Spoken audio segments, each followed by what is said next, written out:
Is this the right room for an argument? I've told you once. No, you haven't. Yes, I have. When? Just now. No, you didn't. I did. Didn't. I'm telling you I did. You did not. Are you still playing with that bloody Advent beer calendar? Oh, leave me alone. Get rid of it! I told you, Trev. I did tell you, didn't I? I said that's enough. I'm sorry. You've had enough Christmas beers to last me a lifetime. But I like the bells. I do not... Yeah, I know you like the bells. The bells. But it's time to put your bells away. I'm Make really something sorry. Else. Yeah, I'm sorry. Right? I'm sorry. I won't do it. Have you pressed the red... Are we on? Well, I want to see people. I want people to see how you really treat me. Do you know, I'm getting... Hello, everyone, and welcome to another episode of Beer Sweden Television. We've got an amazing show lined up for you today, but hang on, I don't want to get back to that because I think people have got the wrong impression of me, haven't they, through your comments about you being tight and mean. Exactly. I'm the most generous friend you know. Who else gives you free beer all the time after every show? Particularly this sort of stuff. Fantastic. Now listen, what we're going to do today is, this is the reason for the confusion, and this is I think why Trev got a bit excited about whipping out his jingle jangles again, is actually that the beer that we're going to be trying today, get your little ding-a-ling out. The beer that we're going to be trying today is actually a Christmas beer. Could argue actually it's the ultimate Christmas beer. It's a beer from Austria. It's actually called Santa Claus Beer or Samichlaus Bier. So of course it's it's a bit of a hangover, should I say, from the Christmas period. But the reason I wanted to try it today was because I happen to have two bottles of it. One that I actually got from the Systembolaget just about an hour ago.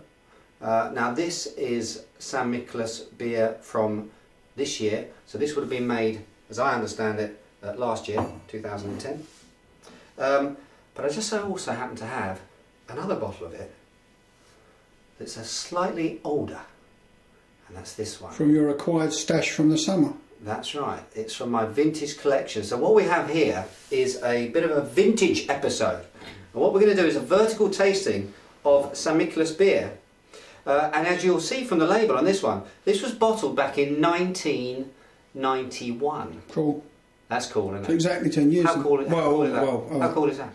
That's sort of 20 years ago. So we've got 20 years ago. Little time capsule here. So we've got the same beer, but we've got 20 years in between them. So what we're going to do is we're going to open them both, we're going to try them, we're going to see what 20 years does to a beer. How exciting is that, Trev? Well, it's not that exciting. I'd rather have jingle bells. It is really exciting. Now listen, what were you doing back in 1991, by the way, when this beer was bottled? Still DJing. You were DJing? Okay. I was trying to work out what I was doing. I think I was a cover reporter on the Kent Messenger newspaper back in England. How old was you in 91? I was about 22. Oh, that sounds right. I was 43. I was driving around in a little Ford 1.1. I was driving around in a Ford 1.1 and I was getting paid £5,000 a year, which was a bit of a problem because my mortgage then was about £7,000 a year, so I was struggling. But anyway, I became a qualified journalist that year, I think it was. Anyway, that's got nothing to do with this beer. Now listen, I've got a little cheat sheet here because there's an awful lot going on behind this beer and I just wanted to make sure that I got all the points out. But basically this is a very special beer. Now when this beer was actually bottled back in 1991, it was the world's strongest beer back then. 14% in terms of alcohol. It's a double bock in terms of style. Now if you look back at the blog you'll know what bocks are, but bocks are essentially strong lagers. They tend to be quite sort of dark in colour or sort of bronzy in colour, a little bit stronger than your average lager, normally around sort of 5–8%. Double bocks, of course, are even stronger than that. They're in between, normally about 9 to sort of 12%. Tend to be slightly darker in colour, lots of malt, lots of sort of roasted, toasty flavours to them. Very little hop accent to them, not supposed to be there, not supposed to be that fruity either. That's kind of the style guide of double bocks. Now this one, of course, Samichlaus, was 14%, broke the mould a little bit, and actually I'm reading here, Das starkeste Bier der Welt, which I believe that's Austria or German. Did you get that, Trev? Is the strongest beer in the world, as accredited by the Guinness Book of Records. Now, obviously, if we fast forward 20 years, yeah, Guinness Book of Records, yeah. Maurice McGuirter, do you remember him, the McGuirter brothers? Yeah, absolutely. Now, if we fast forward 20 years, of course, Samichlaus is no longer the world's strongest lager. That title has been taken by, I think, another German brewery who had a little spat with Brewdog. You know that they were sort of like trading terms. Backwards and forwards, that's right. You know, there was there was tactical nuclear, and then they. I can't remember the percentage. So how much was it? I think it's 40%. It was 40%, something like that. Almost swore then. 60%. Seriously? Yeah, 60, yeah. So 14% really is quite lightweight, and actually, as the rest of the beer world's caught up, pretty sessionable these days. But anyway, really interesting story behind the beer. Only brewed on one day of the year. Did you know that, Trev? December the 6th. December the 6th is the day this is brewed, which is actually St Nicholas's Day. Okay, so it all sort of ties in. It's fermented or aged process. The brewing process lasts about 10 months. Okay, and then it's sold on December the 6th the following year. You get it? Pretty cool, isn't it? So it's a very rare beer. In fact, in terms of how rare it is, it actually says on the bottle, the world's most extraordinary beverage. Okay, so what we're going to do is we're going to open them and we're going to try them out. Oh, well, the new one's in English then? The new one's in English, that's right. So they've updated it a little bit. So a question. Yeah. Because see, the thing is, my role on this is not just to point the camera and shoot. It's also your role is to drink free beer after the show. My role is to ask a question that people at home, yes, not the beer nerds who know this stuff, but the average person like me at home. Not that I'm at all average.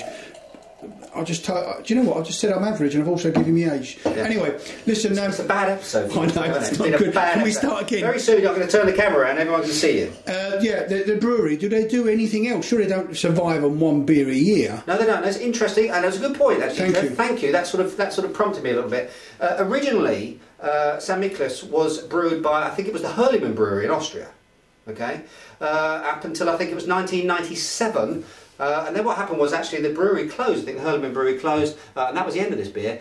Resurrected, actually, I think by the beer community itself, called for it to come back in 2000, where it is brewed at Eggenberg, I think it's called, Schloss, which is a castle, I think, in Germany. Castle, yeah. Which dates back, I think, to the 14th century or something like that. So anyway, it's come back. Okay, since 2000. So this is kind of like the new version, as it were. They've taken the old recipe, 2 strains of yeast, I believe, one from the original brewery, one from the current brewery. Mashed those 2 together. Really interesting story behind this beer. It's another one of those beers, really complex the way it's made, the way it's brewed. You know, there's a lot to it. A huge story behind this beer. Love all of that. Now, Trev, obviously 14% in terms of alcohol. What's going to happen? The nose is heavy. Yeah, it's heavy, isn't it? This is going to be heavy, heavy beer. It's going to have a lot of sort of stickiness to it, probably.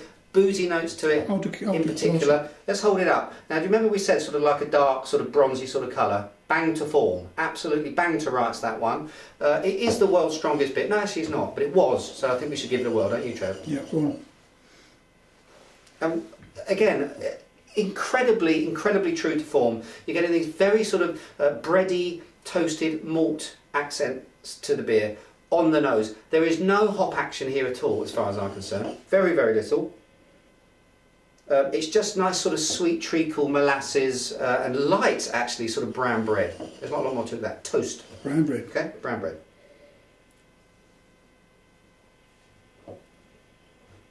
Wow.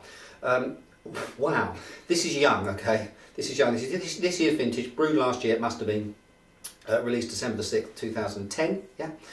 So it was made December the 6th, 2009. If my maths is correct. So it's very young. Still got lots of residual sugar in it. The yeast hasn't eaten up all the sugars. So you're still getting a blast of. Basically, it's almost like you put a teaspoon of sugar in your mouth, right? Brown sugar. This is toffee apples. This is melted brown sugar. A really sweet blast.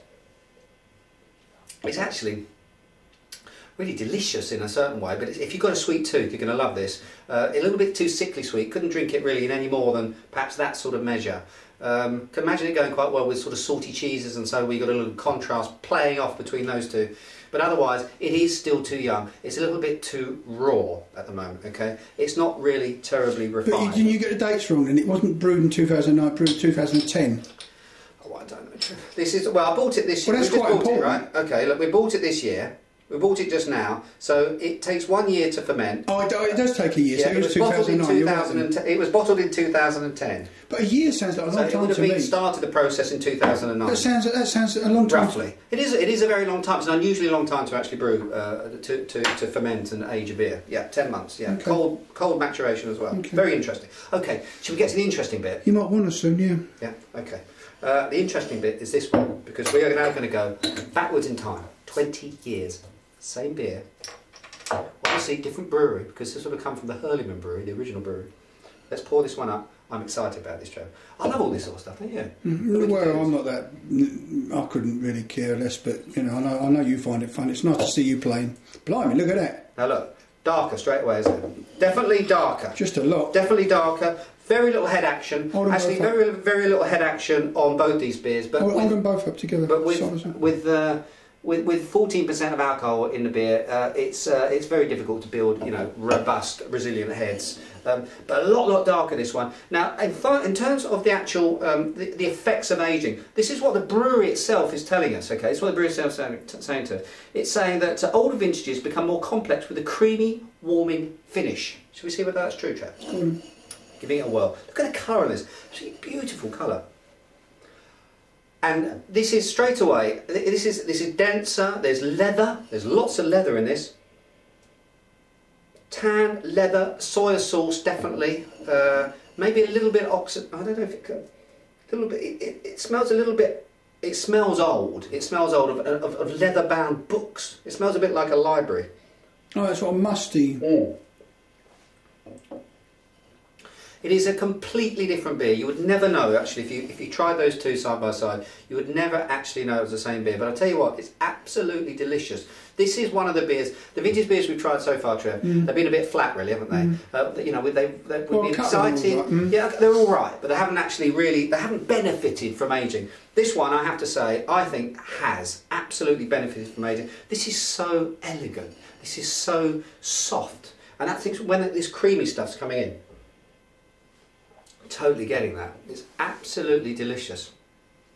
So there we go. This is what happens. Now, of course, a little bit difficult because there's two different brewers involved, brewing the same beer. But effectively, here we go, 20 years in a bottle. What does it do to a beer? What's it done to this particular beer? It's made it more meaty. It's made it more Madeira-like. The malts have really become more powerful. The sugar's mellowed out a lot. This is a sugar bomb. All your teeth will fall out with this one. This one feels elegant, cognac-like. This feels like an after-dinner drink, and that's exactly how you should treat it. Stunning beers, stunning beers. In terms of ratings, Trev, well, of course, I don't think I can rate this one because no one else will really. It's very difficult to get hold of it. Brewed back in 1991. As far as the current edition is concerned, I think right now I'm going to rate it at something like, because it's too, you know, overtly sweet, I'm going to rate it at something like 3.8. But it's of course, still quite high though. Yeah, it's quite. Oh no, it's an absolutely great beer. 14%, very clever beer. But I do recommend. I absolutely insist that you actually keep these beers for at least 2, 3, 4 years, maybe even 20 years, and see what happens to them then. So do you want to put? If you think it's that good, you want to put the stats? Do the stats, Trev. Do the stats. Here, let's throw them up. Okay. Well, that was it. That was a pretty cool episode, wasn't it? We're going to do some more vintage beers a little bit later on. We're going to come back to this, but until then, cheers and beers.